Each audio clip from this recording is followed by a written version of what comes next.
Just something about the way she moves. I can't figure it out. There's something about her. I said, ooh, it's something about kind of woman that wants you but don't need you. Yeah, I can't figure it out. There's something about her. 'Cause she walk like a boss.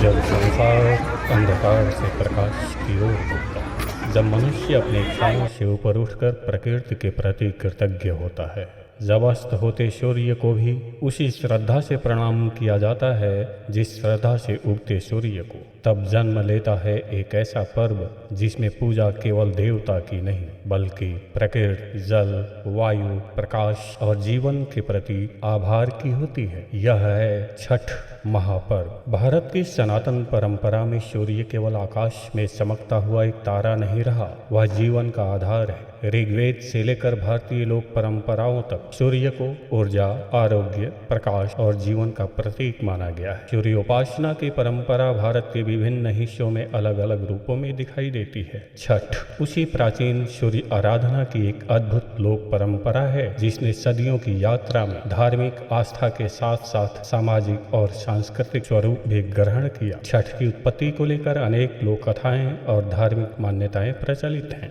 एक मान्यता के अनुसार महाभारत के महान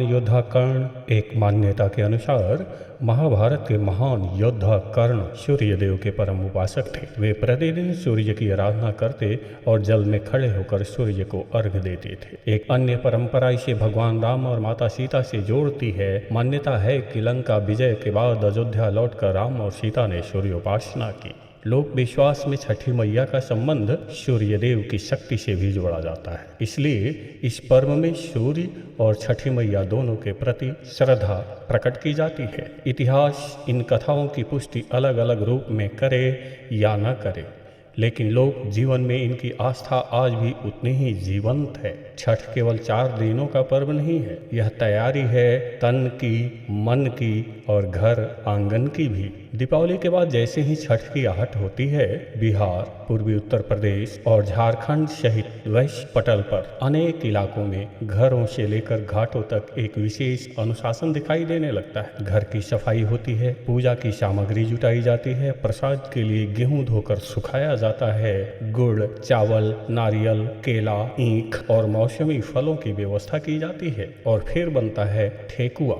आटे, गुड़ और घी से बना यह प्रसाद केवल स्वाद नहीं, लोक संस्कृति की एक पहचान है। यह 4 दिनों की यात्रा है। पहला दिन नहाए खाए। छठ की शुरुआत होती है नहाए खाए से। व्रती स्नान कर शुद्ध भोजन ग्रहण करते हैं। कद्दू, भात, चने की दाल जैसी सात्विक भोजन की परंपरा अनेक क्षेत्रों में दिखाई देती है। यह दिन मानव घोषणा करता है, अब शरीर ही नहीं विचार भी शुद्ध होंगे। दूसरा दिन खरना।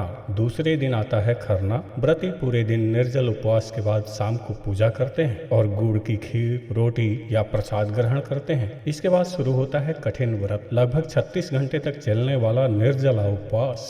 यह केवल तपस्या नहीं, आत्म संयम की चरम अभिव्यक्ति है। तीसरा दिन संध्या अर्घ्य। तीसरे दिन घाटों पर आस्था का महासागर उमड़ पड़ता है। बांस की बनी टोकरी और सूप में सजे फल, ईख, नारियल, ठेकुआ और प्रसाद। व्रती जल में खड़े होकर अस्त होते सूर्य को अर्घ्य देते हैं। यही छठ की सबसे अद्भुत आध्यात्मिक सीखों में से एक है। हम केवल उगते हुए सूर्य को प्रणाम नहीं करते, हम अस्त होते सूर्य को भी प्रणाम करते हैं, क्योंकि भारतीय दर्शन हमें सिखाता है उदय और अस्त, सफलता और असफलता, सुख और दुख जीवन के दोनों पक्ष हैं। सम्मान केवल शक्ति का नहीं, अस्तित्व का भी होना चाहिए। चौथा दिन उषा अर्घ्य। और फिर आती है वह सुबह जिसका इंतजार पूरी रात किया जाता है। घाट पर दीप जल रहे हैं, लोकगीतों की स्वर लहरियां वातावरण में तैर रही हैं। धीरे धीरे पूर्व दिशा में लालिमा उभरती है, सूर्य की पहली किरण जल पर पड़ती है और व्रती अर्घ्य अर्पित करते हैं। यह उषा अर्घ्य है, नई आशा का अर्घ्य, नई ऊर्जा का अर्घ्य, नए जीवन का अर्घ्य। छठ की सबसे बड़ी शक्ति शायद यही है कि यहाँ भेद मिट जाते हैं। अमीर और गरीब, गांव और शहर, स्त्री और पुरुष सभी एक ही घाट पर खड़े होते हैं। प्रसाद सबके लिए होता है, सूर्य की किरणें सबके लिए होती हैं, जल सबको समान रूप से स्पर्श करता है। इसलिए छठ केवल धार्मिक अनुष्ठान नहीं, सामाजिक समरसता का उत्सव भी है। और इसका एक लौकिक पक्ष भी उतना ही महत्वपूर्ण है। छठ हमें प्रकृति के साथ जुड़ना सिखाता है। नदी और तालाब साफ किए जाते हैं, घाट सजाए जाते हैं, स्थानीय कारीगरों की बांस की टोकरी और सूप की मांग बढ़ जाती है। किसानों के फल, ईख और अन्य कृषि उत्पाद पूजा का हिस्सा बनते हैं। अर्थात छठ की पूजा में गांव की अर्थव्यवस्था भी शामिल है। यह पर्व हमें याद दिलाता है कि हमारी संस्कृति केवल मंदिरों में नहीं रहती, वह खेतों में, नदियों में, मिट्टी में और लोक गीतों में भी सांस लेती है। छठ के गीत इसकी आत्मा है। इन गीतों में भक्ति है, विरह है, परिवार की चिंता है, संतान के लिए मंगल कामना है और लोक जीवन की सहज भाषा है। माँ अपनी संतान के लिए प्रार्थना करती है, परिवार अपने सुख और स्वास्थ्य की कामना करता है और पूरा समाज एक स्वर में कह उठता है, छठी मैया सबके जीवन में सुख, शांति और समृद्धि दें। छठ हमें बहुत सरल लेकिन बहुत गहरी बात सिखाता है।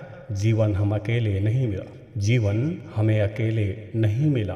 सूर्य ने प्रकाश दिया, जल ने जीवन दिया, धरती ने अन्न दिया, प्रकृति ने हमें पाला। तो फिर हमारा पहला धर्म क्या है? कृतज्ञ होना। शायद इसलिए छठ में कोई भव्य मंदिर आवश्यक नहीं, खुला आकाश ही मंदिर है, बहता जल ही तीर्थ है, सूर्य ही साक्षात देवता हैं और श्रद्धा से जुड़ा मन ही सबसे पवित्र स्थल है। अस्त होते सूर्य को अर्घ्य देकर हम स्वीकार करते हैं कि हर अंत में एक नई शुरुआत छिपी है और उगते सूर्य को अर्घ्य देकर हम विश्वास करते हैं कि अंधकार कितना भी गहरा हो, प्रकाश लौट कर आता है। यही छठ है, आस्था का पर्व, अनुशासन का पर्व, प्रकृति के प्रति कृतज्ञता का पर्व, लोक जीवन की आत्मा का पर्व और शायद मनुष्य और प्रकृति के बीच उस प्राचीन संवाद की सबसे सुंदर अभिव्यक्ति छठ महापर्व, जहाँ सूर्य को प्रणाम करते हुए मनुष्य स्वयं जीवन को प्रणाम करता है। अस्तु,